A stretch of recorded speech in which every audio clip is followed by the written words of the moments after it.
Hello guys, next episode के start से पहले आप लोग मेरे चैनल को सब्सक्राइब कर दें। यहीं से हम अपनी नेक्स्ट एपिसोड को स्टार्ट करते हैं। मॉर्निंग में जब जी चैन अपने एम्प्लॉयज को देखने के लिए आता है तब देखते हैं कि सब एम्प्लॉयज तो सोए हुए हैं, पर वहाँ पर जाओतियन नहीं है। ये देखकर अंदर चला जाता है कि ये सबको अकेला छोड़ के चली गई है। इतने में जाओतियन इसके ऑफिस में आ जाती है और कहने लगती है कि मैं आपके लिए भी सुबह का खाना लेकर आ गई हूँ। जी चैन देखकर कहने लगता है कि अभी मेरे खाने में 2 घंटे है, मैं इतनी जल्दी नहीं खाता। वो कहती है कि ठीक है, आप बाद में खा लेना। और वो पूछने लगते है कि तुम सुबह सुबह ये खाना वगैरह लेने के लिए क्यों चली गई? तुमने क्या उनकी हेल्प नहीं करवाई थी? तुम्हें इस टाइम पे रेस्ट करनी चाहिए थी। तो जाओतियन बताते हैं कि मैंने इतनी हेल्प नहीं करवाई क्योंकि मुझे इतना नहीं आता, इसलिए मैंने सोचा उनके उठने से पहले उनके लिए खाने के कुछ ले आऊं ताकि वो उठते साथ फिर से काम के लिए लग जाएं, उनको भूख ना लगी हो। ये कहकर वो चली जाती है और जी चैन उसकी जाने के बाद उसका लाया हुआ खाना देखता है। और फिर कुछ टाइम बाद जी चैन कहीं बाहर से आ रहा होता है तो जाओतियन को भी अपने ऑफिस में बुलवाता है। जाओतियन जब उसके पीछे पीछे उसके ऑफिस में आती है तो कहने लगता है कि शॉयी का शेड्यूल चेंज हो गया है, तो उसकी जो आगे की वेकेशंस है वो अब नहीं होंगी। जाओतियन पूछने लगती है कि क्या शॉयी को एक्स कंपनी वालों ने रख लिया है? तो जी चैन बताता है कि हाँ, वो सब मसला हल हो गया है और बस वहाँ पर स्टैंप लगानी ही बाकी रह गई है। ये मैं नेक्स्ट वीक अनाउंस कर दूंगा। जाओतियन तो ये सुनने के बाद खुश हो जाती है, कहती है कि मैं अभी शॉयी को कॉल करके बताती हूँ। उसको कॉल करने लगती है पर वो कॉल अटेंड नहीं कर रहा होता। इतने में पीछे से केविन आता है। केविन आकर कहने लगता है कि एक बुरी न्यूज आ गई है, जो हमने बुक लॉन्च करनी थी उससे पहले ही किसी ने बुक लॉन्च कर दी है। ये सुनकर तो वो परेशान हो जाते हैं क्योंकि वो तो बुक लॉन्च करने ही वाले थे। फिर जी चैन जाओतियन को साथ लेकर शॉयी के घर पर जाता है। वहाँ पर देखता है कि सब लोग उसके घर के बाहर इकट्ठे हुए हैं। जाओतियन बाहर जाने लगती है पर जी चैन उसे रोक लेता है और कहता है कि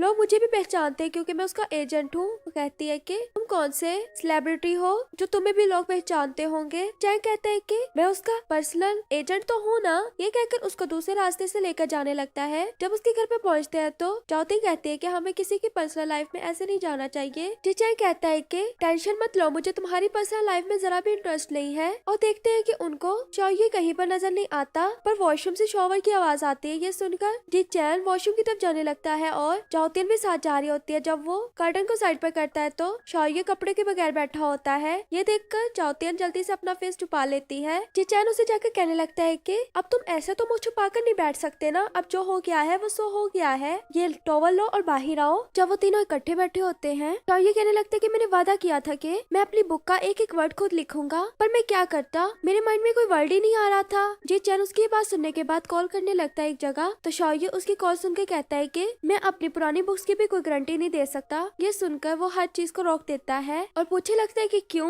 तो शॉयी बताने लगता है कि जब मैंने अपनी पहली बुक्स भी लिखी थी और आप वाली जो बुक पे लिख रहा था, इस बुक में लिखने के लिए मेरे पास कुछ भी नहीं था, तो लूसी ने मुझे एक बुक का बताया और कहा कि हमने इसका कॉपीराइट खरीदा हुआ है, इसलिए मैंने उसकी बताई हुई कुछ चीजों को अपनी बुक में लिख लिया। अब मुझे क्या पता था कि अब इतना बड़ा मसला बन जाएगा। फिर वो दोनों सोचने लगते हैं कि अब इसको यहाँ से लेकर कैसे जाना है। जाओतियन एक जगह पर बड़ा बैग देखती है और कहती है कि मेरे पास एक आइडिया है। वो दोनों उसको एक बैग में बंद करके लेके जाने लगते हैं। कार के पास जब पहुँचते हैं तो जी चैन से वो बैग नहीं उठाया जा रहा होता और जाओतियन उस बैग को अकेले ही उठाकर डिक्की में रख देती है। और फिर जहाँ पर उन्होंने पहुँचना होता है वहाँ पे पहुँचकर उसको बैग से निकालते हैं। और जैसे ही वो बैग से निकलने के बाद सोफे पे बैठकर दूसरी तरफ देखता है तो उस तरफ एक लड़का बैठा होता है। और यहीं से हमारा सीन जाओतियन और चैन के पास पहुंचता है, जो दोनों कार में बैठे होते हैं। वो दोनों जा ही रहे होते हैं पर उनकी गाड़ी रास्ते में ही खराब हो जाती है। जी चैन कार से उतरने के बाद कार को देखने लगता है और जब जाओतियन देखती है कि कार बिल्कुल खराब हो चुकी है तो हम यहाँ से नहीं जा सकते, तो वो अपने आप को भागने के लिए तैयार कर रही होती है। जी चैन उसको ऐसे देखकर पूछने लगता है कि तुम क्या करने लगी हो? जाओतियन कहती है कि आपने खुद ही कहा है कि मुझे अब चले जाना चाहिए, तो इसलिए मैं जा रही हूँ। मेरे लिए 10 किलोमीटर कुछ भी चीज नहीं है, मैंने यहाँ से 1 सेकंड में भाग कर चली जाना है। ये कहकर वो वहाँ से भाग जाती है। जी चैन को तो उसके जाने के बाद गुस्सा आ रहा होता है कि ये मुझे अकेले ही छोड़ के चली गई। पर कुछ टाइम बाद देखते हैं कि जाओतियन एक कार को हेल्प के लिए लेकर आती है और जी चैन तो देखते ही रह जाता है। जाओतियन आकर कहने लगती है कि कैसा लगा और तुम्हें यहाँ पर अकेले रहते हुए इतना सा भी डर नहीं लगा, या तुम्हें ये फील नहीं हुआ कि मैं शायद ना वापस आती? जी चैन को फील तो हुआ था पर कहने लगता है कि नहीं, मैंने तो सोच लिया था कि तुम्हें जॉब से निकाल दूंगा। ये सुनने के बाद तो जाओतियन वहीं पर चुप हो जाती है और कहती है कि नहीं, मुझे जॉब बहुत प्यारी है, इसलिए मैं यहाँ पर तुम्हारी हेल्प करने के लिए इसको लेकर आ गई। वहाँ से सीन शिफ्ट होता है। जाओतियन अपने घर पर आ जाती है, पहले चूचू से मिलती है, उसके बाद मोबाइल निकाल कर 1003 से बात करने लगती है। जी चैन कहने लगता है कि तुम अभी क्या अपने काम से वापस आई हो? वो कहती है कि हाँ, और पूछने लगता है कि चूचू घर पर आ गई है? तो वो बताती है कि हाँ, वो आ गई है घर पर। इस तरह वो दोनों आपस में काफी बातें करते हैं। जी चैन जब जाओतियन से बात करने के बाद फारिग होता होता है तभी उसको केविन की कॉल आती है। केविन बताने लगता है कि मैंने कुछ लोगों के कमेंट्स वगैरह पढ़े हैं उस सेरेमनी की पोस्ट के नीचे, ज्यादातर लोग तो शौर्य को स्पॉट कर रहे हैं, जैसे मेरे सब्सक्राइबर मुझे स्पॉट करते हैं इसी तरह शौर्य के भी स्पॉटर हैं। और हमें जी-चैन दिखाया जाता है जिसके पास केविन आकर बताने लगता है कि एक चीज मिली है आपको, मैंने वो ईमेल कर दी हुई है। जी-चैन उस ईमेल को ओपन करने के बाद उसको पढ़ने लगता है। उसमें लिखा होता है कि शायद किसी ने शौर्य से झूठ बोला हो, इसलिए तो शौर्य के पास उस चीज का कॉपीराइट नहीं है, क्योंकि पहले शौर्य की एजेंट लूसी थी और अब शौर्य का एजेंट जी-चैन है। किसी ने शायद कोई दुश्मनी निकाली हो। और फिर जी-चैन के पास कुछ लोग मिलने के लिए आए होते हैं, उनकी बातें सुनने के लिए जाओतियन भी चुपके से ऑफिस के बाहर से सुनने लगती है और इतने में वो लोग बाहर उठकर आने लगते हैं। जाओतियन वहीं पर अपना फेस छुपाकर खड़ी हो जाती है। जी-चैन उसको फेस छुपाए देख लेता है और देखने के बाद वापस से अंदर चला जाता है। जाओतियन जाकर अपने फ्रेंड को बताने लगती है कि मैं जो बातें सुन के आई हूँ ना, उसमें मुझे लगता है कि ये लोग शौर्य को यहाँ से निकालने लगे हैं, वो उसको अपने पर बर्डन समझने लगे हैं। उसकी फ्रेंड कहने लगती है कि नहीं ऐसा नहीं हो सकता, शिंगी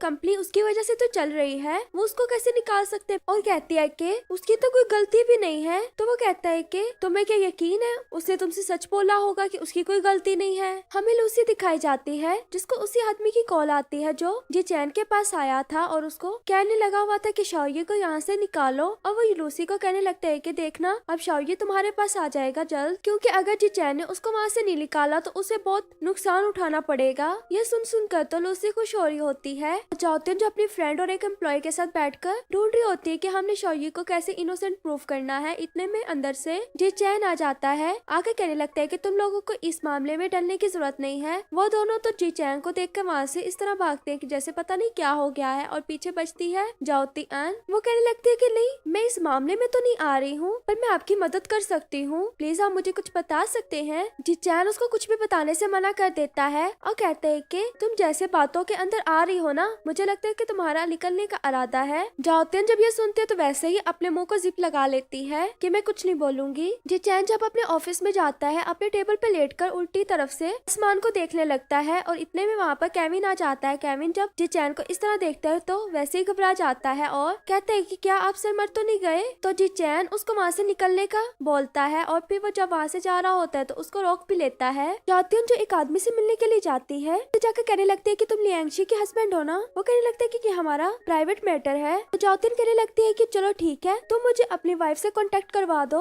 मैं खुद ही उससे सारी बात कर लूंगी। वो कहता है कि नहीं मैं अपनी वाइफ से बहुत प्यार करता हूँ, इसलिए तुम्हारा कांटेक्ट उससे नहीं करवाऊंगा। जाओतियन कहने लगती है कि अच्छा मुझे समझ आ गया है कि सारे मामले में तुम ही हो, तुमने ही लूसी को साइन करके दिए है ना। तो वो लड़का उसे माफी मांगने लगता है, कहता है कि हाँ गलती हो गई, मैंने उसे साइन कर दिए और मुझे ये भी पता है कि तुम शौर्य की मदद करना चाहती हो। तो जाओतियन कहने लगती है कि हाँ और तुम इसमें मेरी मदद करोगे, अगर तुमने ऐसा ना किया तो तुम्हारा रिलेशन भी खराब हो सकता है, मैं तुम्हारी वाइफ को जाके सब कुछ बता दूंगी। इस तरह जाओतियन उसको काफी ज्यादा धमकियां देने लगती है। जी-चैन दिखाया जाता है जो शौर्य से मिलने के लिए आता है, मुझसे आके कहता है कि मैंने तुम्हारे लिए स्पीच भी तैयार कर दी है और कल हमने अपनी इस बात को एक्सप्लेन भी करना है। और जाओतियन दिखाई जाती है जो ऑफिस में आती है, उसकी फ्रेंड कहने लगती है कि तुम क्या रात में ज्यादा सोई नहीं हो। तो जाओतियन बताने लगती है कि मैंने एक लड़का ढूंढ लिया है जो शौर्य की इनोसेंट को प्रूफ करेगा। सुनने के बाद वो फ्रेंड भी खुश हो जाती है और जाओतियन जी-चैन से मिलने के लिए जाती है और कहती है कि मैं आपकी मदद करना चाहती हूँ, पर जी-चैन उसको मना कर देता है और कहता है कि तुम्हें यहाँ पर आने की परमिशन किसने दी।